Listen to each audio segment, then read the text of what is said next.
what are the influences of culture, ethnicity, or gender on communications? Right now, the one of the three I'm going to start off with is going to be culture. Many people in different ethnicities have either in the work field, or whether it be if you walk into a business, a lot of different cultures, like I want to say, and this is just an example, Muslims or Indian usually own like their own businesses. So we go into their place of business, and we have to communicate with them, and sometimes it's not the communication, there's like a big communication barrier in there. But I believe we might also be judgmental in the case to where they have their own culture, they are different than us, but we're all the same at the same aspect, just different languages if anything, and maybe just different cultures. But they do have like a certain dress that they wear, especially like the Muslims women, they wear the veil, they wear like the bigger clothing, the larger clothing, but they're just still supporting their own culture. So I believe like in the workplace as well, if I'm not sure if anyone has ever worked with anyone who has been Indian or Muslim, but we have to respect that. And I believe that those are the big influences, because we're so diverse here, of course, in the United States. So we have to not be so judgmental as to what people look like, or how they dress, or things like that.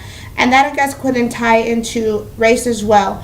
Race, I believe, in the community is also another factor in the communication aspect, to where Hispanics, or even like African Americans, Hispanics, I know most of them are from the United States, but some that don't live here or don't come like maybe from Mexico or from Spain, and then come to live over here, they do have also a communication barrier, to where it's hard for us to either understand them or to speak with them, or communicating, whether it be in the grocery store, at work, or in doing business. Sometimes there's a lot of business leaders that do come in from those other countries to work with the United States, and to come together, and there is sometimes that communication barrier.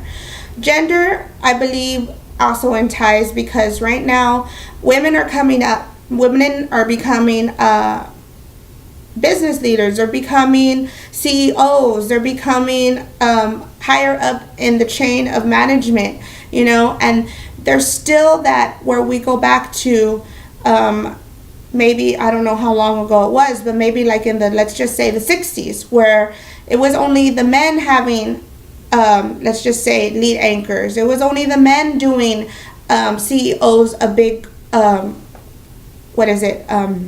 car makers.